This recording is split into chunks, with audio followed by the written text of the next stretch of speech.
السلام علیکم ورحمۃ اللہ وبرکاتہ۔ نحمدہ ونصلی علی رسولہ الکریم، اما بعد، اعوذ باللہ من الشیطان الرجیم، بسم اللہ الرحمن الرحیم۔ سورہ نساء کی تفسیر چل رہی ہے، 5واں پارہ ہے۔ اب تک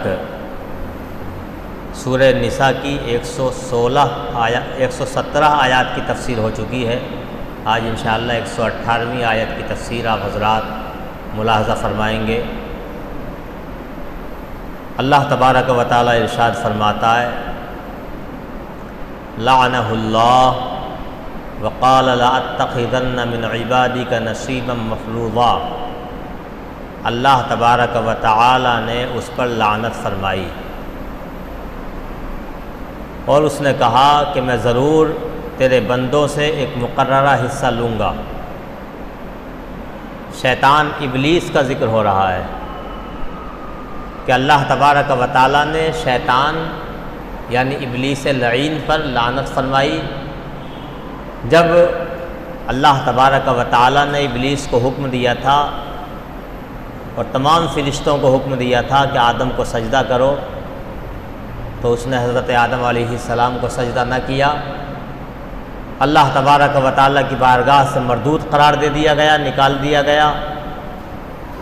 جب اسے راندے بارگاہ یعنی مردود قرار دیا گیا تو اس نے اللہ تبارک و تعالیٰ کی بارگاہ میں جو کہا تھا اور چیلنج دیا تھا کہ میں تو تیری بارگاہ سے نکل گیا، لیکن میں تیرے بندوں کو بہکاؤں گا، تیرے بندوں سے میں ایک مقررہ حصہ لوں گا، یعنی ہر بندے سے تیرے اپنا حصہ نکالوں گا، یعنی اسے نافرمانیوں میں مبتلا کروں گا، خواہشات میں مبتلا کروں گا، اس سے گناہ کراؤں گا، اسے کفر میں مبتلا کروں گا، اسے تیرے راستے سے ہٹا دوں گا۔ یہ چیلنج کے طور پہ اللہ تبارک و تعالیٰ کی بارگاہ میں شیطان نے کہا ہے۔ اس سے یہ بھی پتہ چلتا ہے کہ بڑوں کے سامنے، اپنے اکابرین کے سامنے، بزرگوں کے سامنے آدمی تیز آواز میں بات کرنا، تکبر کرنا، انہیں چیلنج دینا، اس کا موجد اور اس کا بانی سب سے پہلا کون ہے؟ شیطان ہے۔ یعنی سب سے پہلے جو تکبر دکھانے والا ہے، اللہ تبارک و تعالیٰ کے سامنے اللہ کو چیلنج دینے والا اور اپنے آپ کو بڑا ظاہر کرنے والا، یہ شیطان ہے۔ آج بھی اگر کوئی اس کام کو کرتا ہے کہ اپنے بڑوں کے سامنے وہ تکبر دکھاتا ہے یا چیلنج دیتا ہے کسی طرح کا، تو وہ یہ سمجھے کہ اس کا موجد اور اس کا بانی اور سب سے پہلے اس کام کو کرنے والا، غرور اور تکبر کرنے والا اور لوگوں کو گناہوں کی طرف لانے کی بات کرنے والا سب سے پہلا کون ہے؟ ابلیس ہے۔ لہٰذا ہمیں بڑوں کا ادب کرنا چاہیے، بزرگوں کا ادب کرنا چاہیے، ان کے سامنے نیچی آواز میں بات کرنی چاہیے اور تکبر اور غرور سے ہمیشہ بچنا چاہیے، اور کسی بھی انسان کو گناہوں کی طرف مائل کرنے سے ہمیں محفوظ رہنا چاہیے۔ تو اسی کا ذکر یہاں فرمایا گیا کہ اللہ نے شیطان پر لعنت فرمائی، تو شیطان نے کہا کہ میں تیرے بندوں سے اپنا مقررہ حصہ ضرور لوں گا۔ اور آگے شیطان نے کہا وَلَأُضِلَّنَّهُمْ وَلَأُمَنِّيَنَّهُمْ وَلَآمُرَنَّهُمْ فَلَيُبَتِّكُنَّ آذَانَ الْأَنْعَامِ وَلَآمُرَنَّهُمْ فَلَيُغَيِّرُنَّ خَلْقَ اللَّهِ، اور میں انہیں ضرور گمراہ کروں گا۔ یعنی قسم کھا کر کے کہا کہ میں تیرے بندوں کو ضرور گمراہ کروں گا، وَلَأُمَنِّيَنَّهُمْ، اور میں ضرور انہیں جھوٹی امیدیں دلاؤں گا۔ شیطان نے کہا تھا میں انہیں جھوٹی امیدیں دلاؤں گا۔ جھوٹی امیدوں کا مطلب یعنی انہیں خواہشات میں مبتلا کروں گا، ان کے دماغ میں جو ہے امید ڈالوں گا کہ تو ایسا کر لے، بہت پیسہ جمع ہو جائے گا، یہ کاروبار کر، یہ کر، فلاں کر، یعنی ایسی امیدیں شیطان دلاتا ہے بندے کو کہ بندہ اللہ تبارک و تعالیٰ کی طرف سے غافل ہو جاتا ہے، اللہ تعالیٰ کے ذکر سے غافل ہو جاتا ہے۔ بندہ جوان ہے تو شیطان کہتا ہے ابھی تو تیری جوانی ہے، ابھی تو موت آنی نہیں ہے، ابھی تو بہت لمبی زندگی تجھے گزارنی ہے۔ یہ جھوٹی امید شیطان کی، کہ ابھی تو تجھے بہت لمبی زندگی گزارنی ہے، ارے مرنے سے پہلے توبہ کر لینا، بڑھاپا جب آئے گا تو توبہ کا وقت ابھی تو بہت ہے، توبہ کر لینا، اللہ تعالیٰ تو غفور الرحیم ہے، وہ تو معاف فرما دے گا۔ یہ بھی شیطان کی جھوٹی امید ہوتی ہے کہ جوانی میں وہ بڑھاپے کی امید دلاتا ہے کہ ابھی بڑھاپا آئے گا، بوڑھے آدمی کو بھی امید دلاتا رہے ابھی تو کیا پتہ کتنا، ابھی تو تیرا جسم اچھا خاصا ہے، ابھی مضبوط ہے، ابھی کتنا ٹائم لگے گا۔ اور یہ انسان کے دماغ میں آتا ہے، آپ نے اس کا بارہا تجربہ کیا ہوگا، اس طرح کی باتیں آتی ہیں کہ ابھی تو میری جوانی ہے، یا ابھی تو پتہ نہیں کتنی زندگی باقی ہے۔ اس طرح سے شیطان امیدیں دلاتا ہے کہ ابھی تو کاروبار کر، نماز سے جلدی سے بھگانے کی کوشش کرتا ہے، امید دلاتا ہے کہ اگر 15 منٹ رکے گا تو گراہک چلے جائیں گے دکان سے، کاروبار خراب ہو جائے گا، درس قرآن میں بیٹھے گا تو آدھا گھنٹہ خراب ہو جائے گا، تیری دکان بند رہے گی، کتنے گراہک واپس ہو جائیں گے۔ تو یہ بھی جھوٹی امیدیں ہیں، یہ شیطان کی طرف سے ہوتی ہیں، اور انسان ان جھوٹی امیدوں میں پڑھ کے اللہ تبارک و تعالیٰ کے ذکر سے غافل ہوتا چلا جاتا ہے، دھوکہ کھا جاتا ہے، اور اچانک جوانی میں موت آ جاتی ہے۔ بڑھاپے کی کوئی ضرورت نہیں ہے، جوانی میں موت آ جاتی ہے، اور پھر انسان جو ہے وہ اللہ تبارک و تعالیٰ کی بارگاہ میں یا فرشتوں کی بارگاہ میں کہتا ہے کہ مجھے تھوڑی سی مہلت دے دو، تب اس وقت مہلت نہیں دی جاتی، پھر اللہ تبارک و تعالیٰ کا یہ فرمان سامنے آتا ہے وَلَن يُؤَخِّرَ اللَّهُ نَفْسًا إِذَا جَاءَ أَجَلُهَا وَاللَّهُ خَبِيرٌ بِمَا تَعْمَلُونَ۔ جب کسی کی موت کا وقت قریب آ جاتا ہے، فرشتہ اجل آ جاتا ہے، ملک الموت آ جاتے ہیں، تو اللہ تبارک و تعالیٰ ایک لمحے کے لیے بھی زندگی کو مؤخر نہیں فرماتا، اور جو کچھ تم کرتے ہو، اللہ فرماتا جو کچھ تم کرتے ہو اللہ تعالیٰ تمہارے ہر کام سے باخبر ہے۔ تو اس لیے جھوٹی امیدیں آدمی کو نہیں پالنی چاہیے۔ جب بھی اس طرح کی کوئی امید، یعنی یہ سوچنا چاہیے کہ جو خواہش میرے اندر پیدا ہوئی ہے، جو آرزو میرے اندر پیدا ہوئی ہے، آدمی کو یہ سوچنا، اس وقت غور کرنا چاہیے، تدبر کرنا چاہیے کہ یہ آرزو ایسی تو نہیں ہے جو آخرت میں نقصان پہنچائے، یہ آرزو ایسی تو نہیں ہے جو اللہ تبارک و تعالیٰ کی بارگاہ سے مجھے دور کرنے والی ہو، یہ آرزو ایسی تو نہیں ہے جو گناہوں میں مبتلا کرنے والی ہو، یہ آرزو ایسی تو نہیں ہے جو انسان کو موت کو بھلانے والی ہو، موت سے دور کرنے والی ہو۔ یعنی یہ غور کرنا چاہیے، تدبر کرنا چاہیے، کیونکہ عقل آدمی کو کس لیے دی ہے اللہ نے؟ عقل صرف دنیا کے کاموں کے سوچنے کے لیے نہیں دی، دنیاوی کاموں کو سوچنے کے لیے بھی دی ہے، اور اپنے آپ کو آخرت کے عذاب سے بچانے کے لیے بھی اللہ نے عقل دی ہے۔ اس عقل کا استعمال جو ہے اچھے طریقے سے کرنا چاہیے، اور اگر آپ کو لگے کہ امید ایسی ہے جو مجھے اللہ کے ذکر سے غافل کر دے گی، تو پھر آپ سمجھ جائیں کہ یہ وہی ہے جس کا ذکر اللہ نے قرآن میں فرمایا، کہ جس شیطان نے جو کہا وَلَأُمَنِّيَنَّهُمْ، میں تیرے بندوں کو جھوٹی امیدیں دلاؤں گا۔ ہاں آگے فرمایا وَلَآمُرَنَّهُمْ، اور میں انہیں حکم دوں گا، میں ان سے کہوں گا فَلَيُبَتِّكُنَّ آذَانَ الْأَنْعَامِ، تو وہ ضرور جانوروں کے کان چیریں گے۔ کیا کریں گے؟ جانوروں کے کان چیریں گے۔ قرآن میں اس کا ذکر آیا کہ شیطان نے جب اسے بارگاہ الہی سے مردود قرار دیا گیا تھا، تب جو ہے شیطان نے یہ کہا تھا کہ وہ اپنے جانوروں کے کان چیریں گے، اور یہ ہوا۔ آقا کریم صلی اللہ تعالی علیہ وسلم کے زمانے میں، دور رسالت میں، جو کفار تھے، کفار مکہ، جب کوئی اونٹنی 5 بچے جن دیتی اور پھر نر جنتی تو وہ اسے چھوڑ دیتے کہ اب اس سے کام نہیں لینا ہے، اور جتنا بھی وہ دودھ دیتی اس دودھ کو وہ بتوں کے نام پر وقف کر دیتے کہ اب اس کا دودھ جو ہے وہ بتوں کے لیے ہے۔ تو دیکھو شیطان نے اس وقت کہا تھا، اللہ نے اس کی خبر دی قرآن میں، اور یہ کفار مکہ نے کیا۔ پتہ یہ چلا کہ یہ اس چیز پر جو ابھارا کفار مکہ کو، کس نے ابھارا؟ شیطان نے ابھارا کہ تم یہ کام کرو کہ جب تمہارے جانور ایسے ہو جائیں، یعنی 5 بچے جن دیں اور پھر نر بچہ جنے، تو پھر تم اسے چھوڑ دو اور اس کا دودھ بتوں کے لیے وقف کر دو، اس کے کان چیر دو۔ اگر تم ایسا کرو گے تو یہ تمہارے لیے عبادت بن جائے گا۔ یہ ڈالا تھا شیطان نے، تو یہ ہوا۔ پتہ چلا کہ یہ اس طرح کے کام کرانے والا بھی کیا ہے؟ شیطان ہوتا ہے۔ آگے فرمایا وَلَآمُرَنَّهُمْ فَلَيُغَيِّرُنَّ خَلْقَ اللَّهِ، اور میں انہیں حکم دوں گا تو وہ اللہ تبارک و تعالی کی خلقت کو، اللہ تبارک و تعالی کی پیدا کی ہوئی چیز کو بدل دیں گے۔ بہت وسیع ہے یہ آیت، اس کا مفہوم بہت وسیع ہے۔ اللہ کی پیدا کردہ چیز کو بدل دیں گے، یعنی اللہ نے جس چیز کو جس حالت میں پیدا فرمایا انسان اسے بدل دیں گے۔ کیسے بدل دیں گے؟ حدیث پاک میں اس کی بہت زیادہ صراحت کی گئی۔ ابو داؤد شریف کی حدیث ہے، ابو داؤد شریف کتاب اللباس کی حدیث پاک، حضرت ابو ہریرہ رضی اللہ تعالیٰ عنہ سے مروی، حضور اکرم صلی اللہ تعالیٰ علیہ وسلم نے مردوں کا لباس پہننے والی عورتوں پر، عورتوں کا لباس پہننے والے مردوں پر لعنت فرمائی۔ کیوں؟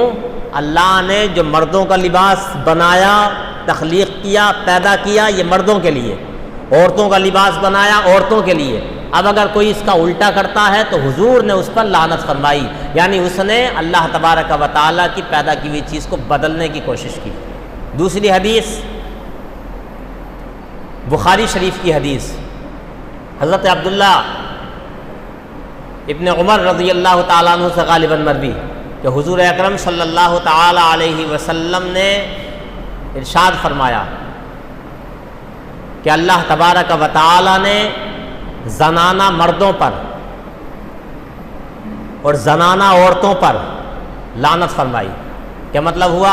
جو عورتیں مردوں کی مشابہت اختیار کریں، جو مرد عورتوں کی مشابہت اختیار کریں، اللہ تبارک و تعالیٰ نے لعنت فرمائی۔ ایک حدیث میں ہے کہ اللہ شعب الایمان کی حدیث پاک ہے، اس میں یہ ہے کہ جو ایسا کرے تو اللہ تبارک و تعالیٰ کی صبح و شام وہ مرد، صبح و شام وہ عورتیں جو مردوں کی مشابہت اختیار کرتی ہیں، جو مرد عورتوں کی مشابہت اختیار کرتے ہیں، حضور فرماتے ہیں کہ صبح و شام وہ اللہ تبارک و تعالیٰ کی ناراضگی اور اس کے غضب میں ہوتے ہیں۔ اب کیسے؟ زنانہ مرد شانے سے نیچے بال لٹکا لیے عورتوں کی طرح، تو یہ بھی زنانہ مرد کی علامت ہے۔ کان چھدوا لیے، بعض مرد جو ہے وہ آج کل فیشن میں کان چھدوا لیتے ہیں، اور کان میں جو ہے وہ کنڈل وغیرہ یا اس طرح کی کوئی چیز پہن لیتے ہیں، تو یہ مرد کا زنانہ بننا ہے۔ یا زنانے کپڑے پہننا، عورتوں والے کپڑے پہننا مرد کے لیے، تو یہ مرد کا زنانہ بننا ہے۔ یا جو ہے وہ عورتیں چوڑیاں پہنتی ہیں تو یہ کڑے پہن لیتا ہے، تو یہ کڑے پہننا یہ زنانہ بننا ہے۔ یا اس کے علاوہ اور داڑھی مڈانا بھی اسی میں آتا، فقہ نے لکھا کہ یہ بھی اللہ تبارک و تعالیٰ کی خلقت کو بدلنا ہے، کہ اللہ تبارک و تعالیٰ نے یہ زینت بنائی ہے مرد کے لیے۔ کیا بنائی ہے؟ زینت بنائی ہے داڑھی۔ اب اگر اسے کوئی بدلتا ہے تو مفسرین و محدثین لکھتے ہیں کہ یہ بھی اسی آیت کے زمرے میں آئے گا۔ اس کے علاوہ اور بھی بہت سی چیزیں اس طرح کی ہو سکتی ہیں کہ جو آپ جانتے ہیں معاشرے میں دیکھ کر کے، سوسائٹی میں دیکھ کر کے آپ پہچان لیں گے کہ یہ عورتوں کا کام ہے۔ اب عورتیں پینٹ شرٹ پہننا جو مردوں کا لباس ہے وہ عورتیں پہنتی ہیں، تو یہ عورتوں کا مردانہ بننا ہے۔ جو عورت اللہ تبارک و تعالیٰ کے غضب میں رہتی ہے، عورتوں کا چھوٹے چھوٹے بال پٹھے رکھنا یہ مردوں کی علامت ہے، چھوٹے بال رکھنا، اور لمبے بال رکھنا یہ عورتوں کی علامت ہے۔ تو چھوٹے چھوٹے بال رکھنا، پٹھے رکھنا یہ عورت کا اپنے آپ کو مرد کی طرف مائل کرنا ہے۔ یا اللہ کی تخلیق کو بدلنے کا ایک مطلب یہ ہے کہ عورتیں اپنے بال کٹا لیں یا اپنی بھوئیں بنوائیں، یہ اللہ نے بنائی ہے، ابھی سے کوئی اس میں تراش خراش کرنے لگے، یعنی جو جس کی شریعت نے اجازت دی ہے وہاں تک تو اجازت ہے، جو شریعت نے اجازت نہیں دی اس کی اجازت نہیں ہے، تو یہ عورت کا مردانہ بننا ہے۔ تو ہمیں دیکھنا چاہیے اپنے بچوں میں کہ ہمارے بچے کہیں ایسا تو نہیں ہے کہ ہمارے لڑکے لڑکیوں کی طرف مائل ہو رہے ہیں اور لڑکیاں جو ہیں وہ لڑکوں کی طرف مائل ہو رہی ہیں۔ ایسا نہیں ہے کہ یہ گناہ صرف ان پر ہی پڑے گا، ماں باپ پر بھی پڑے گا جو دھیان نہیں دیتے اپنی اولاد پر۔ بچپن سے جب آپ اپنی بچیوں کو مردانہ لباس پہناؤ گے، مردانہ انداز میں رکھنے کی کوشش کرو گے تو بڑے ہو کے تو ویسے ہی ہونا انہیں۔ یا بچپن میں آپ اپنے لڑکوں کو لڑکیوں کا لباس پہناؤ تو بڑے ہو کے وہ ویسے ہی چلیں گے۔ یہی چیز قرآن پاک میں اللہ تبارک و تعالی نے بیان فرمائی کہ شیطان نے یہ کہا تھا، کیا کہا تھا؟ وَلَآمُرَنَّهُمْ فَلَيُغَيِّرُنَّ خَلْقَ اللَّهِ، کہ میں انہیں حکم دوں گا کہ وہ اللہ تبارک و تعالی کی خلق کو بدل دیں گے۔ اور یہ ہو رہا ہے اس وقت کہ مرد عورتوں کی طرف مائل ہو رہے ہیں اور عورتیں مردوں کی طرف جا رہی ہیں، تو ہمیں اس چیز کا لحاظ رکھنا چاہیے۔ اس سے زیادہ خوبصورتی کوئی نہیں ہے جو اللہ نے بنائی ہے۔ اللہ نے جو لباس مردوں کے لیے بنایا ہے، مردوں کی خوبصورتی اسی لباس میں ہے۔ جو لباس اللہ نے عورتوں کے لیے بنایا ہے، یہ فطری چیز ہے کہ عورت اسی لباس میں خوبصورت لگے گی جو لباس اس کے لیے اللہ نے بنایا ہے۔ ہاں، آگے اللہ تبارک و تعالی ارشاد فرماتا ہے وَمَن يَتَّخِذِ الشَّيْطَانَ وَلِيًّا مِّن دُونِ اللَّهِ فَقَدْ خَسِرَ خُسْرَانًا مُبِينًا، اور جو شیطان کو بنائے اللہ کو چھوڑ کر اپنا دوست، فقد خسر خسران مبینہ، تو وہ بڑے اور کھلے ہوئے نقصان میں پڑ گیا۔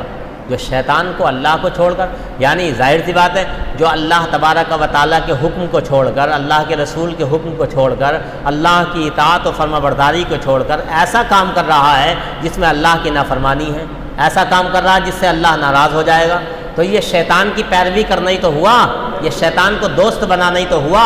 اور جو شیطان کو دوست بنائے اور اسے اگرچہ انسان بظاہر یہ سمجھے کہ میں اس سے بہت کامیابی میں ہوں، مجھے بہت فتح و کامرانی مل رہی ہے، نہیں، حقیقت یہ ہے کہ وہ بہت بڑے نقصان میں پڑ گیا۔ وہ نقصان کبھی ایسا ہوگا کہ زندگی میں ظاہر ہو جائے گا، کبھی ایسا ہوگا زندگی میں ظاہر نہیں ہوگا، لیکن آخرت میں تو وہ نقصان اور گھاٹا اور خسارہ اسے اٹھانا ہی پڑے گا۔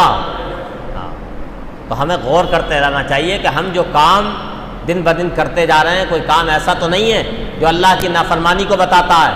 اگر ایسا کوئی کام ہے تو یقین رکھیں کہ وہ کام شیطان آپ کے دماغ میں ڈال رہا ہے۔ کوئی بھی کام اللہ کی مرضی کے خلاف آپ کر رہے ہیں تو اس کا مطلب یہ ہے آپ فوراً آپ کے دماغ میں یہ بات آ جانی چاہیے کہ یہ شیطان ڈال رہا ہے ہمارے دماغ میں، اور یہ کوئی ہماری بات کو، یہ قرآن صراحتاً کہہ رہا ہے بھائی شیطان نے یہ سب کہا تھا اور وہی شیطان کر رہا ہے، دماغ کو فٹ کر دیتا ہے، بالکل شیطان دماغ میں ڈال دیتا ہے۔ اللہ فرماتا ہے یعدہم ویمنیہم وما یعدہم الشیطان الا غرورا، یعدہم، وہ انسان کو وعدے دیتا ہے، کیا وعدے دیتا ہے، ویمنیہم، اسے جھوٹی آرزویں دلاتا ہے، شیطان وعدے دیتا ہے کہ اگر تو ایسا کر لے گا تو ایسا ہو جائے گا، یہ کام کر لیتے، 1,00,000 روپے تو نے اگر اس وقت سود سے لے لیے، سود پہ لے لیے، تو تو لے گا تو 1,00,000، لیکن جو کام تو کرنے جا رہا نا اس میں 1 مہینے میں 2,00,000 کما لے گا، تو سود کے 1,00,000 ادا کر دے گا، 1,25,000 ادا کر دینا، 75,000 تجھے بچ جائیں گے۔ یہ کیا ہوا؟ یہی تو ہوئی جھوٹا وعدہ دلانا اور جھوٹی امید دلانا۔ ایسا لوگ کرتے ہیں۔ ہمارے دماغ میں کبھی کبھی یہ بات آتی ہے یار یہ کاروبار بڑا اچھا ہے، اگر اس وقت میں نے کر لیا تو بہت فائدہ ہو جائے گا، لیکن پیسہ میرے پاس نہیں ہے۔ شیطان امید دکھائے گا، وعدہ دے گا کہ فلاں جگہ جو ہے سود پہ پیسہ ملتا ہے، وہاں سے اگر تو نے پیسہ لے لیا 1,00,000 روپے تو تیرا کام بن جائے گا، اور ہم جو ہے وہ لے لیتے ہیں اور پھنس جاتے ہیں لے کر کے۔ ایسا ہوتا ہے نا، اکثر سود پہ لینے کے بعد آدمی پھنس جاتا، برباد ہو جاتا، تباہ ہو جاتا ہے۔ اللہ کی نافرمانی میں آبادی نہیں ہے، اللہ کی نافرمانی میں کھانا جو ہے بربادی ہے، کھانا آبادی نہیں ہو سکتی۔ تو یہ دماغ میں ایسے وقت میں آ جانا چاہیے کہ قرآن میں شیطان کا وہ قول نقل کیا گیا، شیطان نے کہا تھا کہ میں وعدے دوں گا، جھوٹی امید دلاؤں گا، تو فوراً آ جانا چاہیے کہ سود کی طرف ہمارا دماغ جا رہا، تو شیطان ہمارے دماغ میں یہ جو ہے فٹ کر رہا ہے، واردات کو انجام دینے کا طریقہ یہ جو ہمیں بتا رہا ہے یہ شیطان بتا رہا ہے۔ یعدہم ویمنیہم وما یعدہم الشیطان الا غرورا۔ اب اللہ فرماتا ہے شیطان کا وعدہ لوگوں کے لیے نہیں ہے مگر فریب، شیطان کے وعدے میں کبھی فائدہ نہیں ہو سکتا۔ اللہ فرماتا فریب ہی فریب ہے، دھوکہ ہی دھوکہ ہے، فائدہ بالکل نہیں ہے، نہ دنیاوی فائدہ ہے اور نہ اخروی فائدہ ہے۔ بظاہر کچھ دیر کے لیے آدمی کو لگے گا کہ اس میں فائدہ ہے، شراب کا کاروبار کر لیں بہت بڑا فائدہ ہے، ایسے لوگوں کو بھی دیکھا کہ جنہوں نے شراب کے کاروبار کر لیے، تو اب شراب کی طرف چونکہ ایک ایسا لگتا ہے کہ بہت بڑا فائدہ ہے، لوگ جو ہے یہ آن لائن جو کاروبار ابھی پیچھے چلے تو بڑے بڑے وعدے اور بڑی بڑی موٹی امیدیں دکھائی گئی تھی کہ نہیں اس میں، اور شروع میں جو ہے وہ لگا بھی، لوگ بڑے بڑے شروع میں ایک دم جو ہے وہ مالداری کی طرف آئے، کاریں اور نہ جانے کیا کیا انہیں ملا بھی۔ تو یہی ہوتی ہیں جھوٹی امیدیں، یہ بالکل ایسے ہی ہوتی ہیں جیسے کہیں بہت رات میں آپ چلتے ہیں، چاندنی رات ہوتی ہے اور سامنے جو ہے وہ ریت پڑا ہوتا ہے، ریت، تو دور سے دکھائی دیتا کہ پانی ہے۔ آپ نے کبھی تجربہ کیا ہوگا اس کا ریتیلے علاقے میں کہ ریت پڑا ہوتا، سامنے سفید رنگ دکھائی دیتا تو دور سے دیکھنے میں ایسا لگتا وہ پانی ہے، حالانکہ وہ پانی نہیں ہوتا۔ بالکل ایسے ہی یہ امیدیں ہوتی ہیں، یہ آدمی کو خوشنمائی دکھائی دیتی ہے، ترقی دکھائی دیتی ہے، لیکن حقیقت میں وہ ترقی نہیں ہوتی، وہ انسان کی تنزلی ہوتی ہے۔